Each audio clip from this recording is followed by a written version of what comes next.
notifications. That is until 2 months ago, when he and Betsy were found dead inside their home under mysterious circumstances.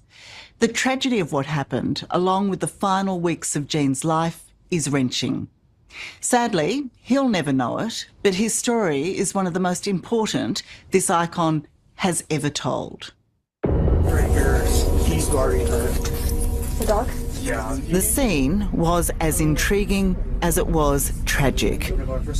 When police descended on the home of actor Gene Hackman and wife Betsy in Santa Fe, New Mexico, they were initially confused by what confronted them. When's the last time you heard from her? 2.5 weeks ago. As this video, freshly released by the Sheriff's Department, reveals, they first came across the body of 65-year-old Betsy, collapsed on a bathroom floor, with her 95-year-old husband nowhere in sight. Where is he? He's actually, I don't know how to get there through here. As police entered the main part of the house, everything appeared to be in order, neat and virtually untouched. Are these doors all open or? Until they discovered Jean's body near the front doorway. Two totally sleeping rooms. No, that's strange. One dead dog. Well, everyone's in shock. It is just horrible. And it is for, two people so classy and so dignified and wonderful, giving people. It's really hard to connect the dots. It doesn't work for me right now. For Jean and Betsy's close friends, Doug Lanham and Tom Allen, the news was sudden and heart-wrenching. So how did you find out about this tragedy? The headlines, I got up and saw that Gene Hackman had died, which is something that wasn't unexpected given his age of 95. Finding out that she had died was a shock. I couldn't believe that had possibly happened.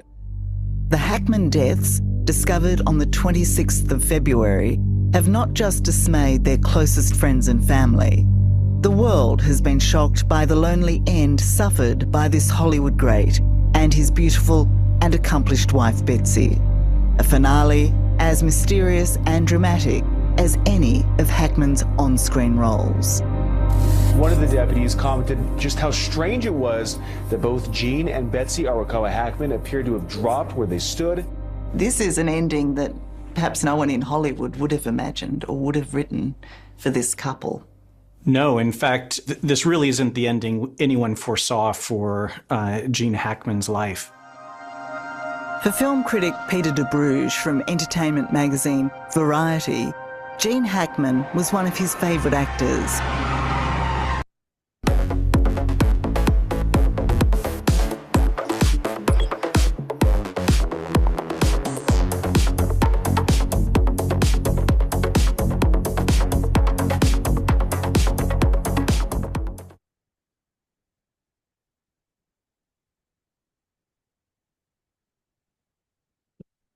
These visually stunning trees thrive in various climates and soil types, making them perfect for any gardener. The Arbequina,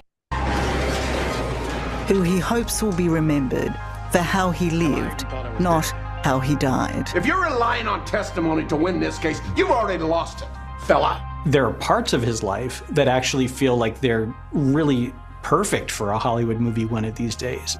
But who would play Gene Hackman? Who could? And the Oscar goes to Gene Hackman in Unforgiven. An Oscar winner twice over, with 80 films across a 40-year career, Hackman brought a simmering intensity to his roles. My needs are small. Even his comedic ones. I have this affinity for beachfront property. What do you want? Australia. It's such a loss. Gene Hackman was such an incredible actor who gave us a solid 40 years of incredible, iconic roles that defined American cinema, and especially the moment in American cinema when it really came alive and became modern. His death, on the other hand, was so off-script, it's still hard to imagine. Hey, hello. I think we just found one deceased person inside the house. Are they moving at all? No, dude, they're not moving. Just send somebody out here really quick. With no word from the Hackmans for more than a fortnight, it was the couple's devastated handyman who made the confronting discovery. He's just a normal person, and all of a sudden to see that, both of them, bro. I'm sorry.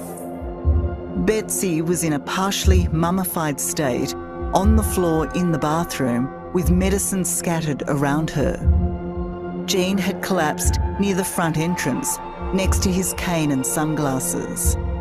The scene immediately raised the suspicions of investigators. It's not normal to find two people deceased in the residence. That's concerning. And then there was also a dog that was in a kennel that was also found deceased. Zina, their Australian Kelpie mix, was found dead in her crate. And even though it was discovered later she had died from starvation and dehydration, the rumour mill went wild. In those initial days following the initial reports, what was some of the speculation about what had happened to them? I think there were fears that this could have been sort of a murder-suicide situation, and we were really waiting for the police and the professionals to answer it. It smells like gas. You smell gas? It smells So like if there was a gas leak and they both went down. So it's not on, but you can smell it. There was some suggestion or fear of poisoning, given that there were multiple deaths in the one house. Yeah, and the thing that was so tragic, I think, about this was the mystery, the circumstances of his death.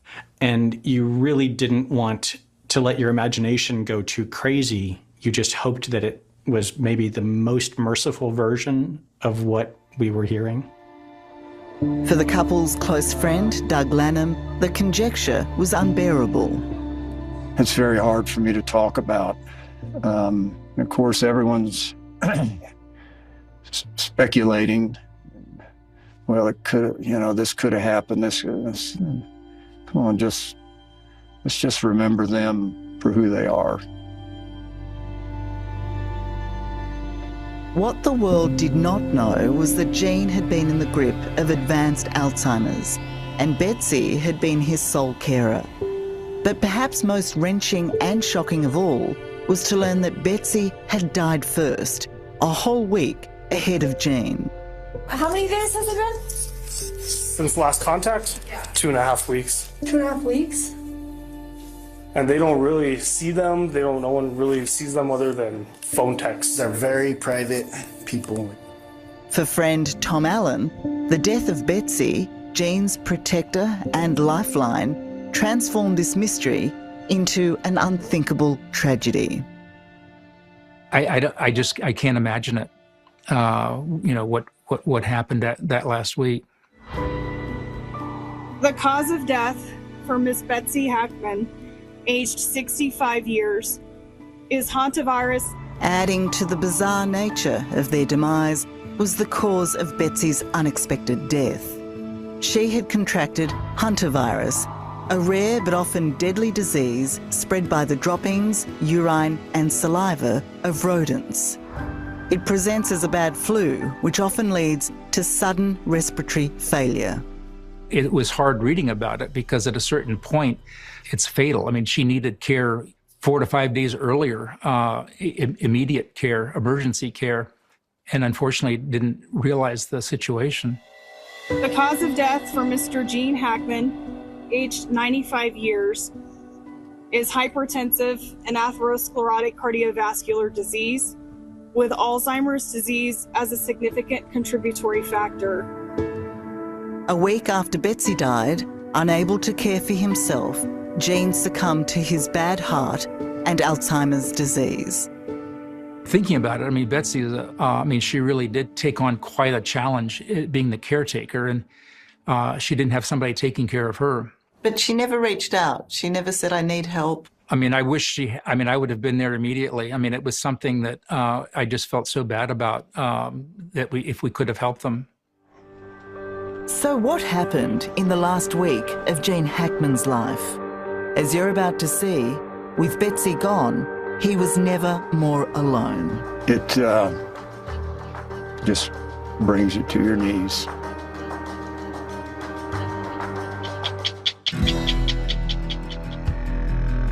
For the last 20 years of his life, actor Gene Hackman, with his wife Betsy, enjoyed retirement away from the Hollywood spotlight here in Santa Fe, New Mexico.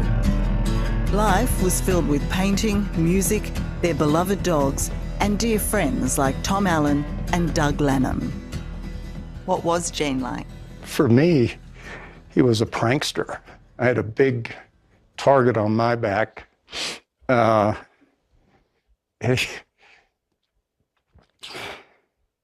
He just loved playing jokes on me. And he's like a kid. He's like a kid. They were an example of a couple that really cared for each other. And I think they really got a lot out of life. And those memories obviously bring you a lot of joy and happiness. They really do. I mean, I was so blessed to have that opportunity, and would, pinch myself that we had an opportunity to have that kind of relationship. But for us, it was a relationship with Gene and Betsy, not a movie star. But since COVID, while the couple stayed in contact with family and friends, they didn't venture far from home. Few knew the challenges they faced, as Gene's Alzheimer's robbed him not only of his memory, but also his autonomy. Betsy was looking after Gene their whole marriage, and I know she was protecting him. She was doing all she could to care for him. She would have been reluctant to have anybody in the house. She certainly would have been reluctant to send him into a hospice, so she was doing everything herself. What happened was unthinkable. 30 years his junior, no one could foresee that 65-year-old Betsy would die first, leaving Gene, 95, all alone. When Betsy died suddenly and in that shocking way, did that necessarily spell the end for Gene Hackman? I think Betsy was the person who kept him at home and really did his thinking for him and prompted him in all his day-to-day activities of daily living. So without her, he couldn't have survived? Definitely not. One of Australia's leading experts in Alzheimer's and dementia care, Professor Susan Curl, says Gene Hackman's death represents one of the saddest aspects of Alzheimer's, with the disease rendering sufferers virtually helpless. So he was still able to do some things on his own, but clearly not eat or look after the dog, or look after Betsy. Or look after himself. Or look after himself. So not even being able to call for help, leave the house, go to the neighbours, incapable of doing that. If you think of dementia as childhood development backwards, Gene Hackman was at maybe the 12-month child stage, so he needed help to do everything, and that's what Betsy was doing. I think what horrifies many people is what happened in that house for that week after Betsy died. What would Gene have been doing? It's very doubtful whether Gene would have recognised that she was dead. It's more likely he assumed she was asleep, and he may have simply walked away and perhaps walked around and then come back. He comes back to her, he sees her again, but he's forgotten. It's impossible to know the level of distress Gene suffered with the death of his beloved Betsy, but it's hoped his disease protected him from the worst. Is there some relief in the sense that he may not have had the ability to suffer anguish or grief because of his memory loss? I think that's one of the blessings of dementia, and there's very few. But with his very advanced dementia, it is more likely he just walked around. Do you think Betsy would have known of the risks of being a sole carer?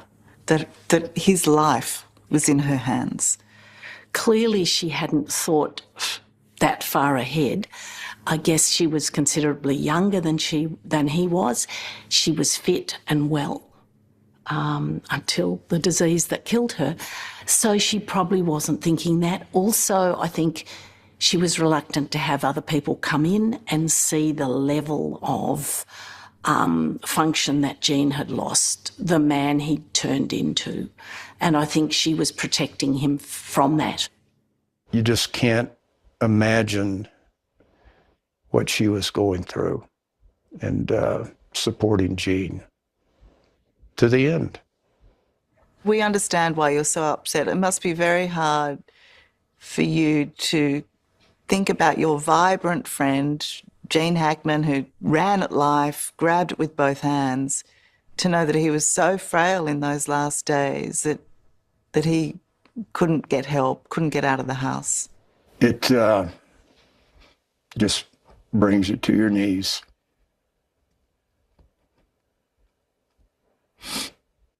Free cookie for life. Finally, a meal service that works for men. Cook Unity sends you delicious restaurant-quality meals straight. Our community lost a giant, Gene Hackman. Gene always said, I don't think about legacy. I just hope people remember me as someone who tried to do good work. You'll be remembered for that and for so much more. It's really, really hard. But I also think of the incredible life that he had at 95 years, and the joy that he had with Betsy, and especially these last 25 years. He had an incredible life. We got a glimpse of that incredible life on the big screen. But for his Santa Fe mates, forget Best Actor, Gene Hackman was best friend, who, with his wife Betsy, will always be missed. And it's that, not the manner of their deaths, they wish to remember. Your grief speaks volumes for how much you cared for these people, so thank you for sharing it with us. You're welcome. We were very lucky. Very lucky. And it was just a fun time. Just a fun time. So many stories. And, you just walk away going, what a character. What a character. He's just such a great guy.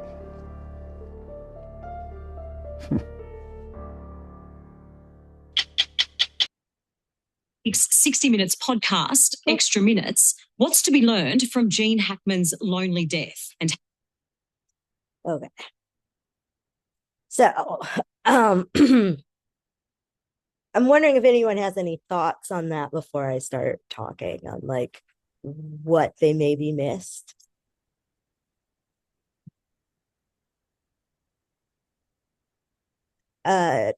Dr. Crossland.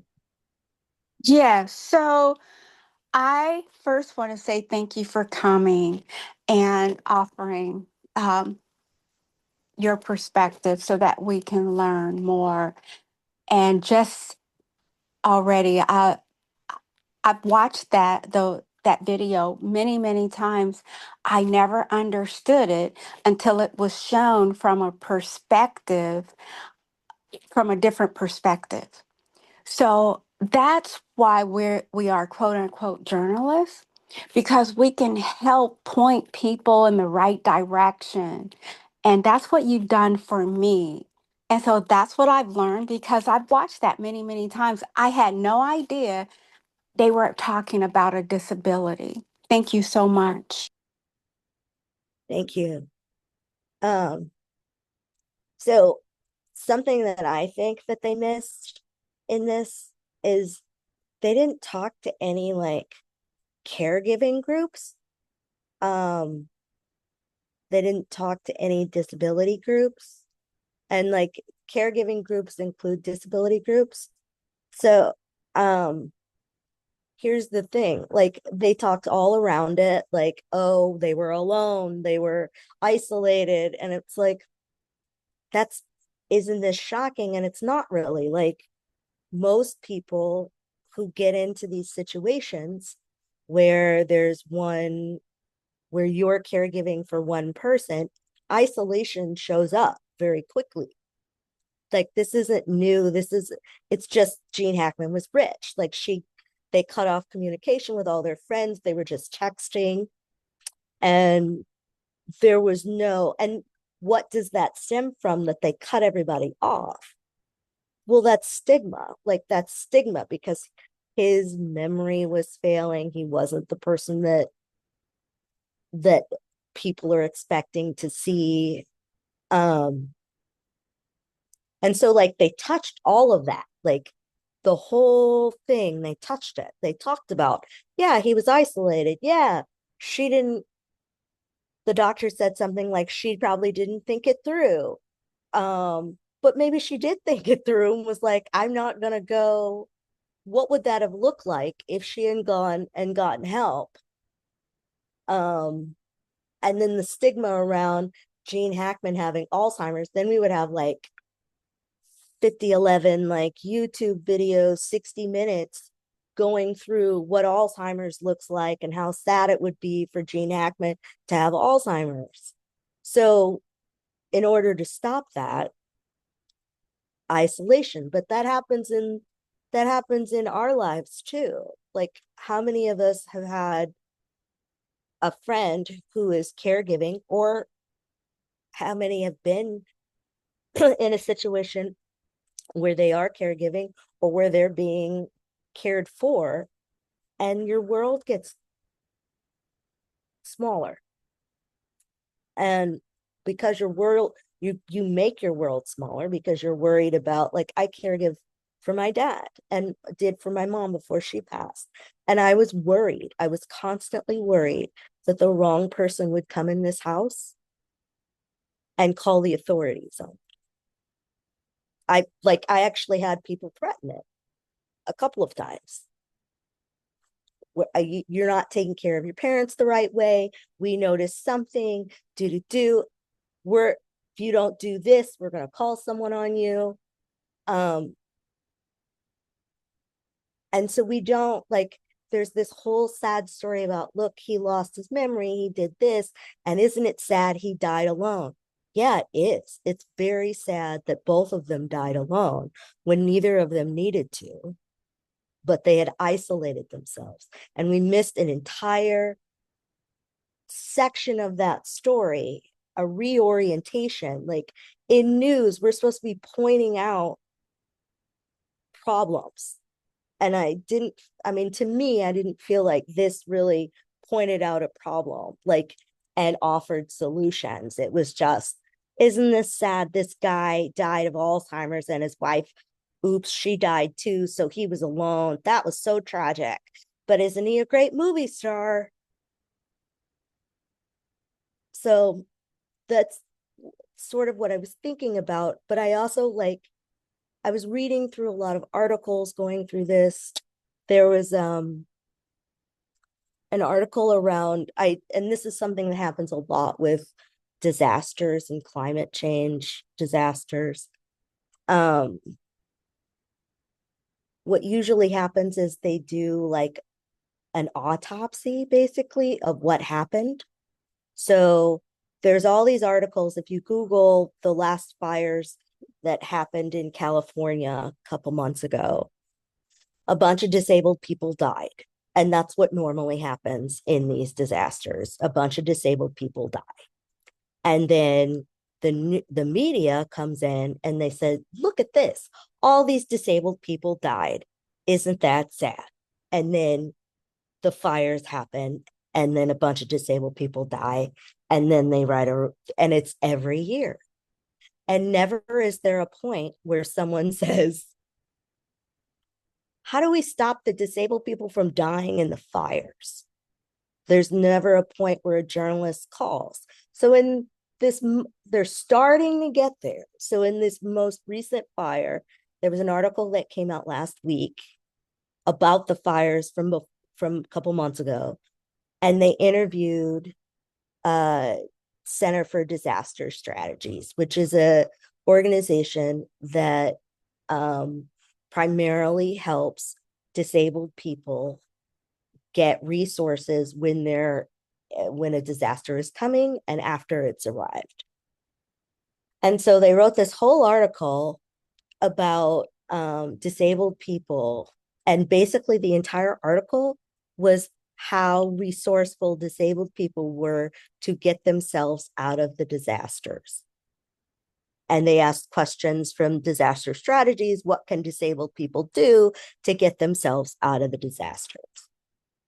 No one called a politician, called the government, and said, you have a problem here that your constituents who are disabled consistently are dying in these fires.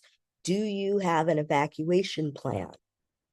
Never once have I seen anyone ask that question. It's always, look at how inventive these Crips are. They found their way out.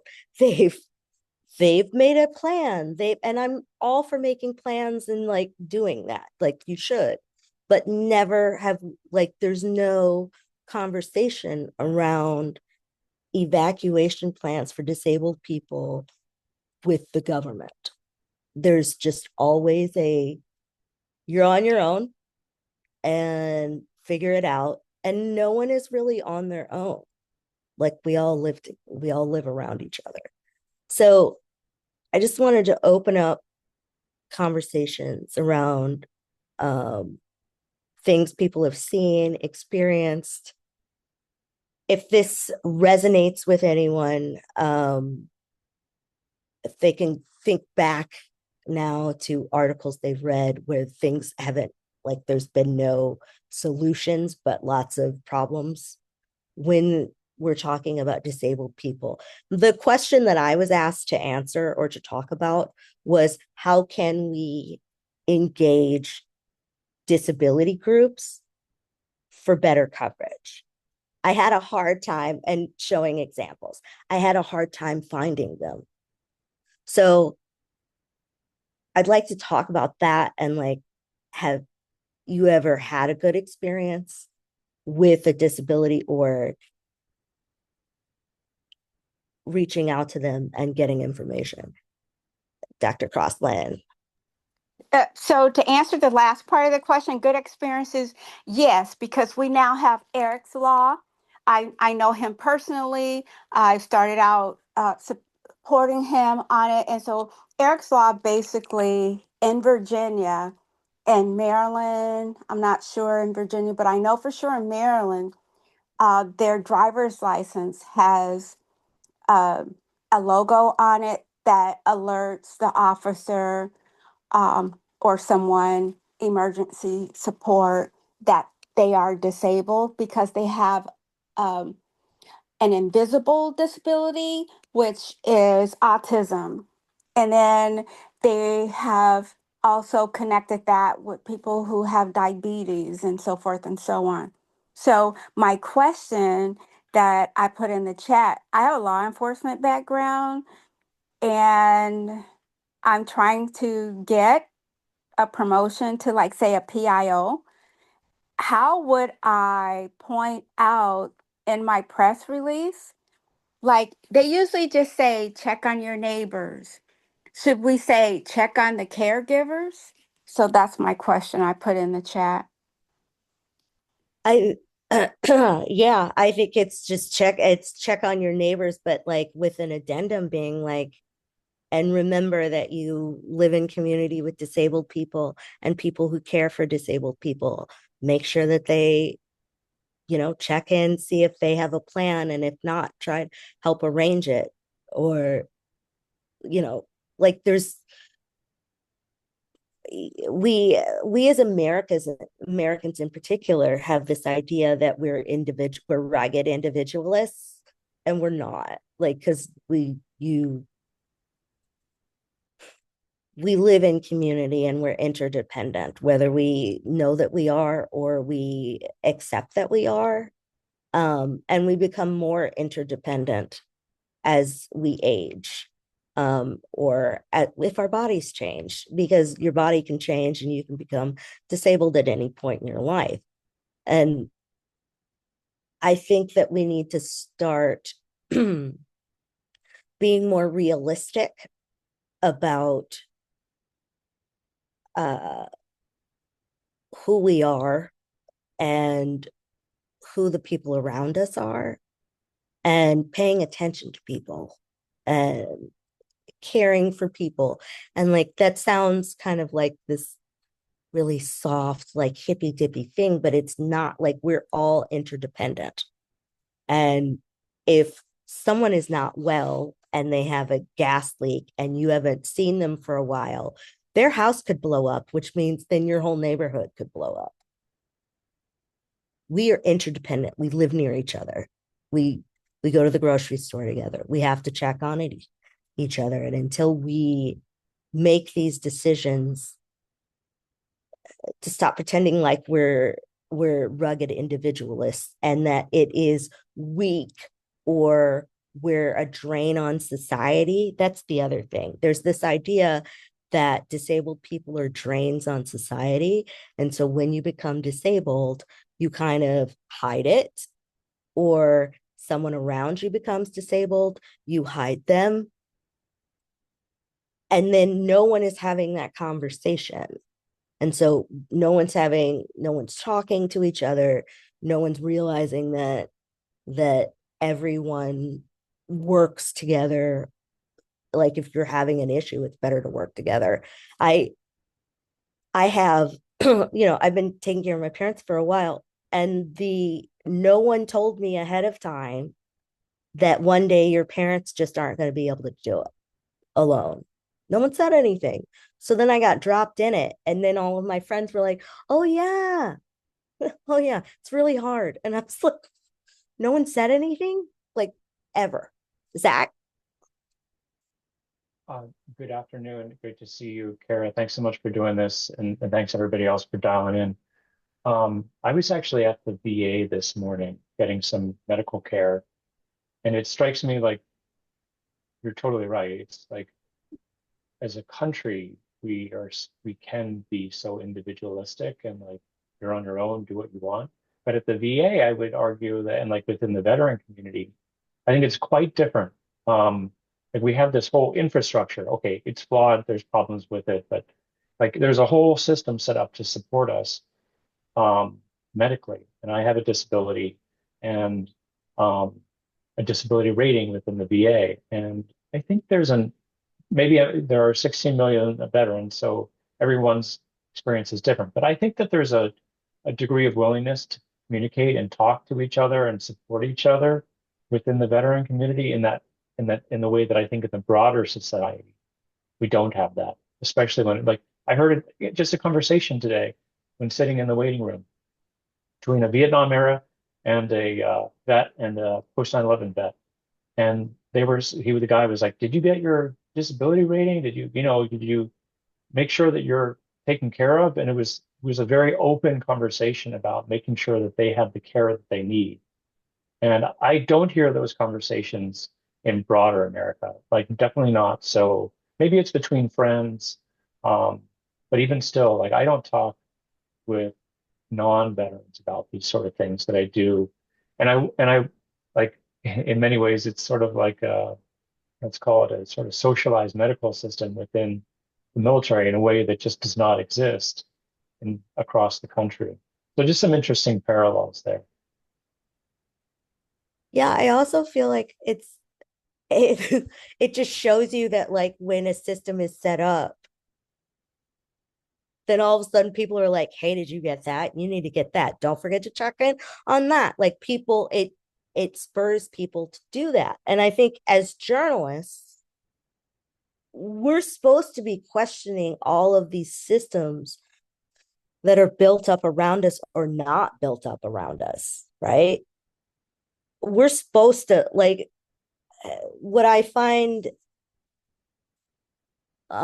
challenging about the way disabled people are covered, which this story about Gene Hackman, they they talked about caregiving and they talked about her being alone, but they didn't question why she felt the need to be alone or why they were so isolated, why only the handyman knew,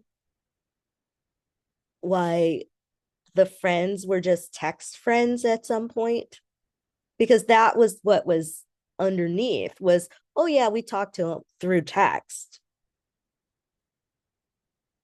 And there was no like, hey, maybe we should, there's a giant organization called Caring Across Generations. You could have called them and they could have given you stats. They could have talked about what caregiving looks like, any of it. And there was just no, it was just kind of like a foregone conclusion that, boy, this stinks, but this happens and oh well. And I feel like there's a lot of, whenever I'm presenting, I'm always talking about how there's always a foregone conclusion that bad stuff is going to happen to disabled people and there's nothing we can do about it. And there's also no one we can question, hold to account for it, nothing. It's just, that just happened. Has anyone noticed that, or thinking back, has there ever been anything that you've written that you thought about now later that you're like, oh, I could have asked, like I could have asked another question?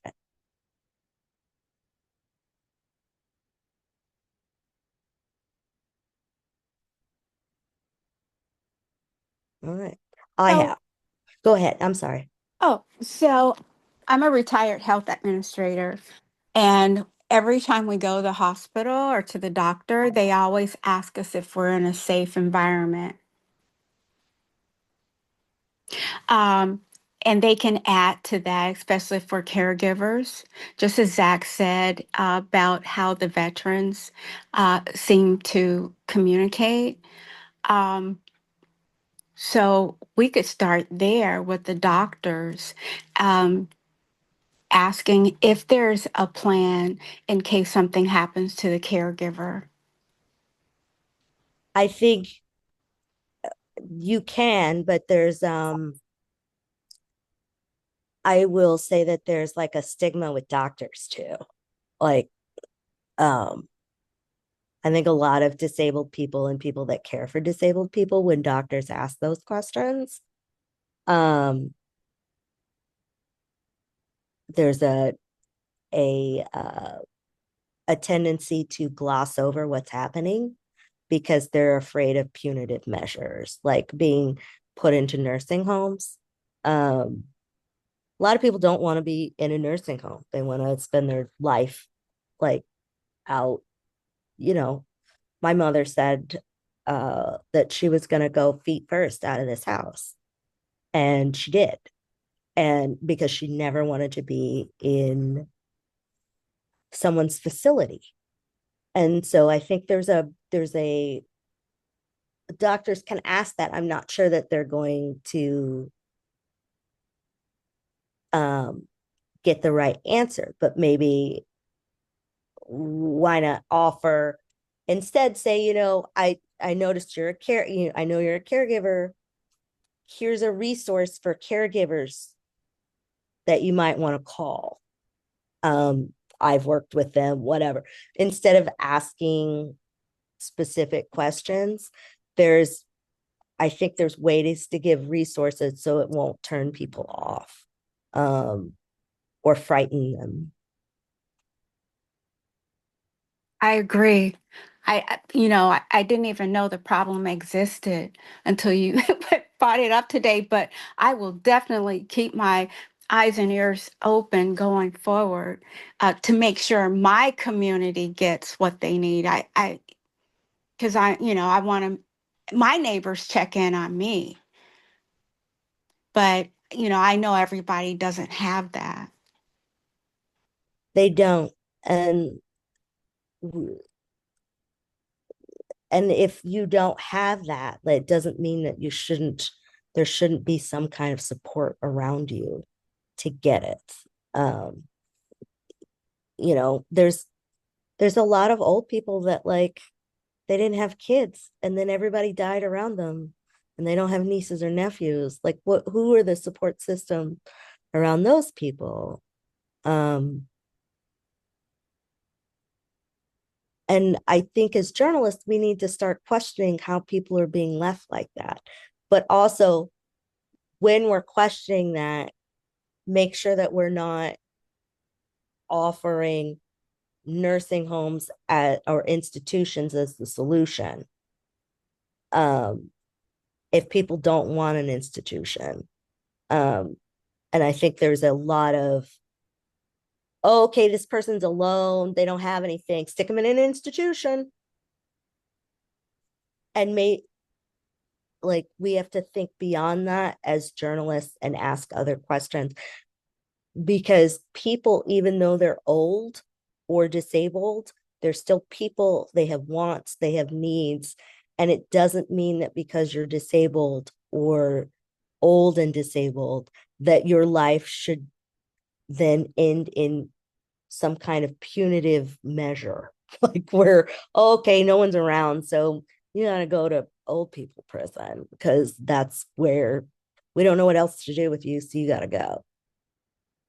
Like, and as journalists, we need to start questioning that. And I don't think we do that enough either, is that we tell stories about old people that or old people or disabled people who aren't able to take care of themselves. And then the story ends with, but they got put in an institution and isn't that great? But we're not also questioning the institutions either.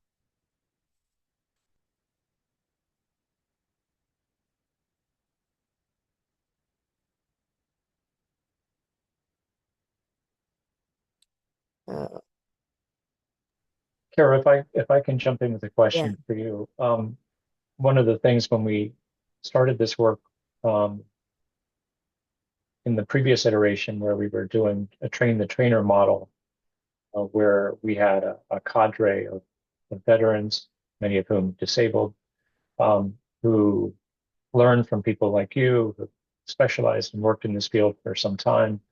And then the concept was to go out to different newsrooms across the country and share some of the best practices. And I think I reflected with you that we had a really, really hard time convincing newsrooms to even listen to us and to receive free training that was only 90 minutes of their time. And we hit up many, many dozens, if not hundreds of newsrooms, local, national, et cetera. And we struggled with getting them to pay attention and devote the just simple time to better educate themselves so that they could be aware of the resources or sort of like to think about these bigger questions. And so if we're thinking about how we can impact the news industry, which has a broader impact on the narratives and how people view disability and all these things, big, big questions, I guess the first question I'd love to explore and hear from you on is, why do you think there's that reluctance to even engage on this subject? And then secondly, perhaps like what needs to be done to change that reluctance? How do we overcome that challenge? I think there's a reluctance because these concepts are new. Like these, and that it doesn't seem like they're new, but they're new. They're most people grow up, well, all of us grow up in ableist ideology. If your body doesn't work the way everyone else's does, then there's something wrong with it. The messages that we're given as children, when you're born with your disability, the message that you're given as a child is that you need to work harder than everyone else to get to where everyone is. And sometimes that may mean push your body into situations that your body was not meant for. And if you don't, then maybe you're not good enough, right? So if you start out getting those messages, whether you're disabled or not, as a child. And then it keeps going because it doesn't stop. Like, this is how we think. This is the way we think about people, their bodies. There's a right way to be and a wrong way to be, no matter how much we have these campaigns and we talk about it. I'm not saying that there's a right way and a wrong way to be. I'm saying that the underlying theme in our society is that there's a right way and a wrong way. And journalists are just people, and they've grown up in that world. And so we're introducing these like really like what they view as like out of this world thoughts. But then when I find that I do the same thing to them that they do to other people that they're questioning. I do questioning on them where they'll say, oh, I don't think anybody cares. And then if let's say I'm doing a story on like Gene Hackman and this, oh, no one cares. Like, this is just a story about this was a tragedy, blah, blah, blah. I'm like, so you don't know anybody whose parents had Alzheimer's? This story doesn't resonate. No, it resonates, but like, there's nothing. So we don't question why there's no supports for these caregivers, why this rich woman felt like she couldn't have anyone around. We don't question institutionalizing people. We don't question any of that. And when you start just throwing and you kind of have to come prepared for it. I think a lot of where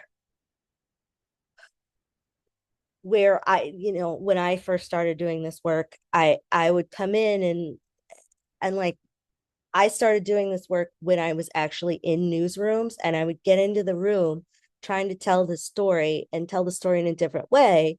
And they would say something to me like, oh, nobody cares, blah, blah, blah. And I wouldn't have an answer, or I wouldn't have a question back. And so then I started sort of arming myself, knowing that what I was going to receive back was nonsense. And I think we revere people in newsrooms too much. They're just people, and they can be people with bad ideas. And it's okay for us to question them and their bad ideas, and treat them the way they treat their interview subjects. Like, just keep hammering away at their ideology because it is an ideology. And there is a way that you can knock them off, and maybe you won't win it, but what you have done is you've opened their mind to something else. And I think you just have to come armed. You have to come armed with them, knowing that they're going to be like, nah, we don't have time for that, and we're good. We already got it. That's, yeah. I noticed that Kelly had written, how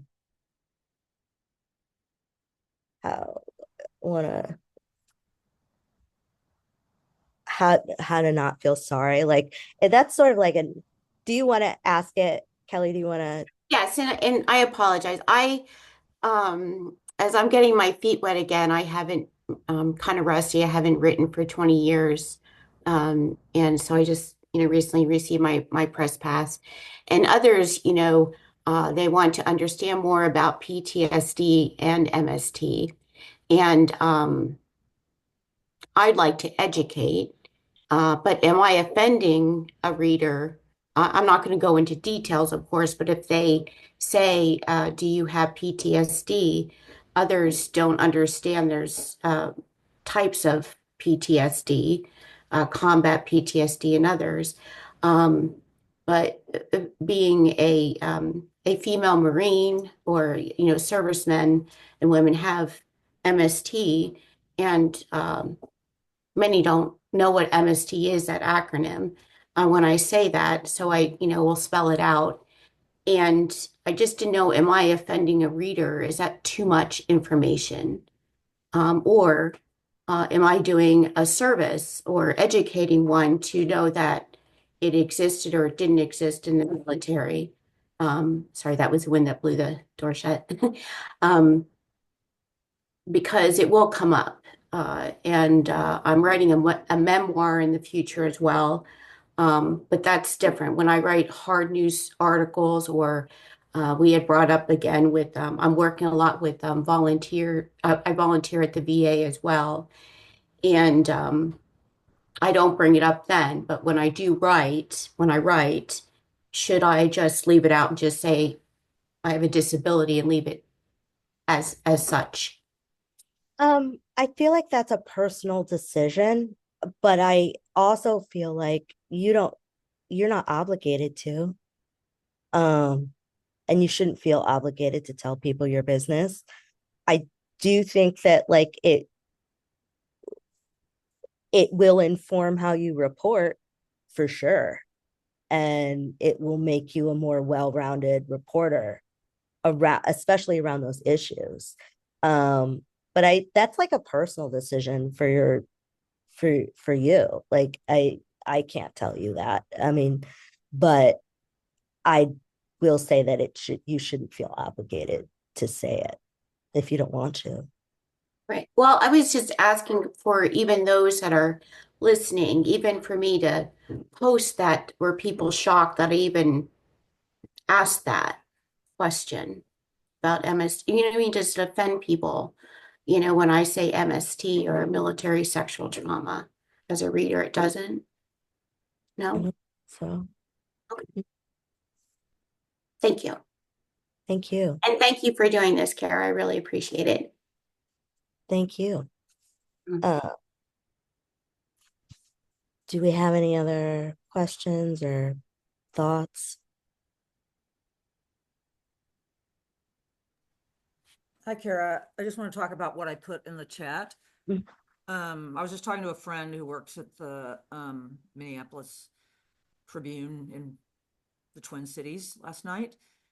And she told me about this consulting group that's going into newsrooms, and they welcome them because they're talking about how to get readers' trust back.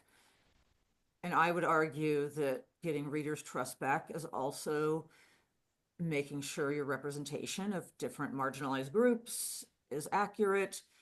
And so I think we should be reaching out to those that actually get the ability to get into newsrooms, because that is something I think that newsrooms care about, whether their readers trust them. I think they do know that people do not trust their information anymore, because there's just so much like, oh, I read something different on the internet kind of thing.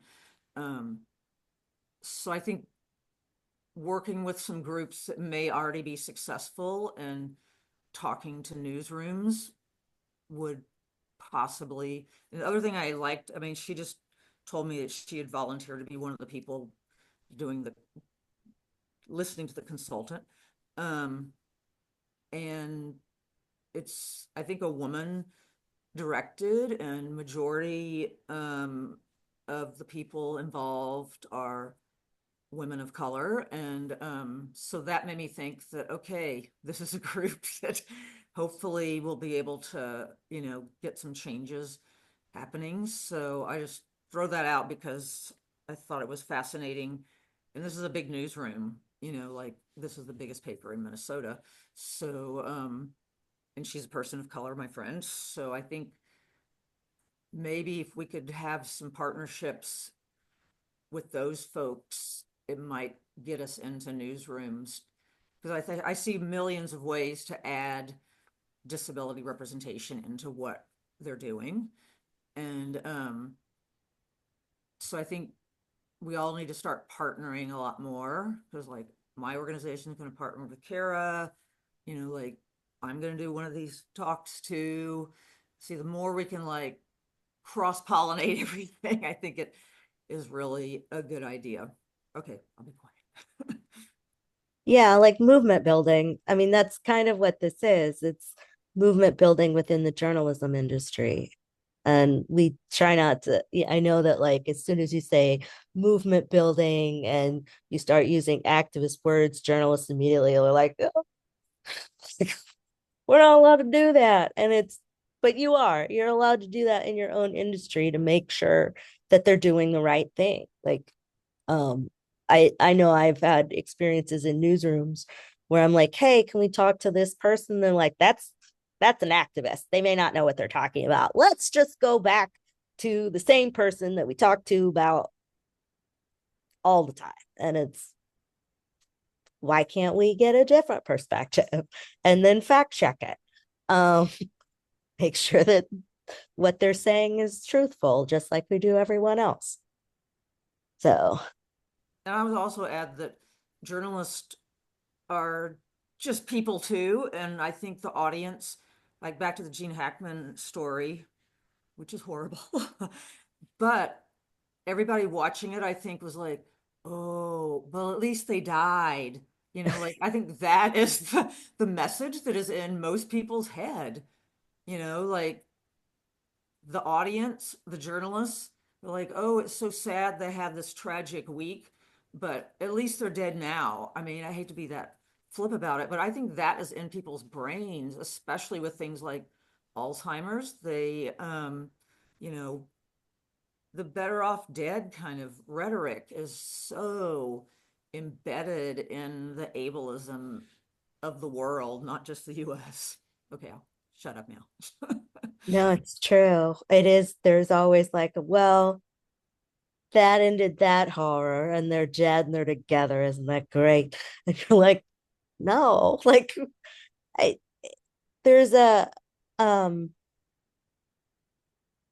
there's an idea, and I hear it through a lot of people, is that once you're not the way you were, then you're better off dead. And I don't know, like, my mom was ill and I took care of her, and like, those are the best times we've ever had together. Like, those are valuable times. I'm glad she didn't die earlier. Like, one of the doctors actually asked me, she had gotten sick and like coded and but then they brought her back, and and one of the nurses came in to me because she was still all hooked up to um the ventilator and everything, and they were like, should we just let her go? Because what's her quality of life? And I was like, I left her with you 2 days ago and she was fine. I'd like to like wait it out and see if she comes back, because she was already back, like she wasn't dead. And she got 2 more years and 2 more years of fun. Like, we had a great time. And I just don't think that, I think we just have this idea in society that once you're not exactly how you used to be, then it's time to go, time to get out of here. And if you were thinking that, and that's the way you were raised, like, imagine how many lives are cut off short, um, be for things that don't need that. And then you start getting into these right to die laws, and like everybody's like, you should have the right to die. You should, but they're pushing it on people that maybe don't want to and just want some supports. And so we need to start questioning these laws that are coming out and questioning whether like they're actually what they say they are, instead of just taking it at face value because we don't value disabled lives. And the fact that in the Gene Hackman story, they went totally toward the murder suicide. And I remember thinking, oh, she couldn't cope anymore, because that's kind of a narrative that's in journalism a lot too. So it was good to see that, like, we had the actual facts, but then, like you're saying, we should have gone further and found out. I mean, I know they're famous, but I don't think anybody in Santa Fe cares about, you know, them being around, because there's lots of celebrities that live in that area. But what was going on, that she felt that she couldn't even have a day nurse come in. And also the resources of, obviously they're well off, that she could have paid for. Like, what is that a problem? You know, they would sign a non-disclosure agreement. So, you know, it's helpful for her. And also, I think that story shows the story of caregivers. And that could have been the focus of the story, that, you know, people shouldn't think that they're the only one that can take care of their loved one. And getting people in to support you. And also, if you don't have connections to, I mean, I had kind of a very blessed taking care of my parents, because my mom was an RN. We had tons and tons of doctor friends. And one of our doctor friends kind of got my mom to the state that you're talking about, where she could make the decision that, you know, it's time to go on hospice. And so I wasn't doing something to her, that she agreed, and she had a terminal condition that affected her skin. So, but that gives you a peace too. You don't, you know, everyone just assumes that you want people out of their misery, but they're not miserable. You know, people with dementia, my mom had many happy times, even though she had light dementia. And some of them were actually part of the dementia. She could see her past relatives and she could talk to them, and she was so happy. I actually envied. I want to see my grandmother again. She talking to my grandmother who is not there. So why are we stigmatizing something can have positive, you know, like effects? You know, people are like reliving happy memories. She looked across the street here and said she and her sister on their horses when they were children. I'm like, I want to see that too. You know? Okay, I'll quit talking. Thank you. Dr. Crossland? Okay. Hi there. So when you had mentioned or about finding our place in journalism on major networks, I responded by, isn't there a policy on disability benefits for us?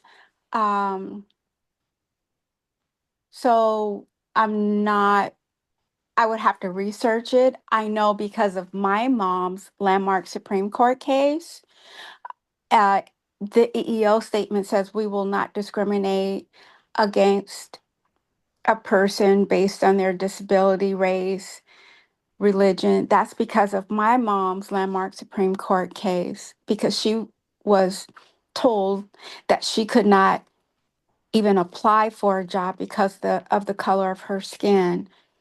And so that's why we have that policy. That will not go away, because everyone is equal. And then at places of employment, if someone does have a disability, you know, they have a right to challenge a decision. And I would just think, you know, there are policies if they're a veteran, but if we use our disabilities to enhance and to help, I think that would benefit the person. So it would benefit my job. Should I get employed as a public information officer, and if they ask me what would I do differently, I will say I will add to every press release to check in on our neighbors and our caregivers. Yeah. There are protections, like with the ADA, but the ADA is the floor, it's not the ceiling. And so what has happened is there's ways around the law. There's also in order to get someone to adhere to the law, you have to sue. And there's all kinds of complications with suing. You may not have the funds to sue. You might not have the spoons to sue. And it puts the onus on the disabled person, which they may not be able to like get through that. It is hard. It is hard to do something like that. I've had to do stuff in my career, and it wasn't easy. And not only was it not easy, I think that the stress from it actually made me more disabled. And so I think that we need to figure out ways. Yes, we have the law and we should use the law, but we need to figure out ways that we can, like Beth was saying, like partner together and kind of build. We aren't individuals, and build like a movement so that we're not individuals trying to sue or change one area. What we're trying to do is change an entire industry, specifically for journalism. And how do we do that? Suing, when you sue a network or something like that, they don't go to court. They they give you cash. They write a nice note and say that you were in good standing when you left, and they hand you cash, and then you're never allowed to work at that network ever again. And you're also never allowed to talk about it. So it's not, I mean, it's still in their favor, right? Because they sue, because they settle before it gets anywhere. And, let's say you decide not to take the settlement, because people are like, well, then don't take the settlement. You could be 10 years of your life trying to handle that. And is it worth it? Or do you take the cash, move on, and try to regroup and get your life back? And in preserving life, and in my job after attending today, and because of who I really am, and I want people to be safe, I will definitely bring that up to my community, so that and hear back from them some of their ideas. And I think this is a great talking point, and it sure has opened my eyes. And I am so grateful because I see disabilities now totally different. I see them as a way of life. And media is media, where they do grandize and do things. I get it. I work for 4 governors and constituent services. I know the culture, I know the environments. The environment and the stage and the arena that news plays, we can still have an after fact check and just highlight the fact that caregivers, need a plan should anything happen to them. I think that's what I'm getting out of this, or is there more? Am I missing something? I mean, that is an actionable step. Absolutely. I think for the purpose of this conversation, we're trying to figure out, like, we're talking about the issue, but we're also trying to figure out how journalists can do a better job presenting all of the angles so that the message can get out. Because I feel like there's all these people suffering in silence, and there's resources out there, but if the journalists aren't like asking the right questions or putting up a point of view that is different from you get disabled, you suffer, you go, then we're not, I mean, like, the whole point of the press is to hold power to account, to change systems, like to highlight the way systems are broken and make sure that, like, we're not going to change the system, but we're going to highlight the systems that are broken and question the people that can fix the systems. Yeah, it would have just taken one sentence, as you said, and highlight. They could have highlighted that, because I totally glossed over it because I was looking for the sensationalism out of it, the conspiracy theories out of it. Oh, what's this? What's that? Never did I look at the fact she was his caregiver. And what's funny is, because I've been doing this work for so long, when the story first came out, I actually was like, wait a minute. I thought in my head, I was like, oh, he has Alzheimer's. And the only thing that was confusing was that she was dead, and they were in different parts of the house. And I was like, how did that happen? But in my mind, I was like, I feel like it has something to do with his Alzheimer's.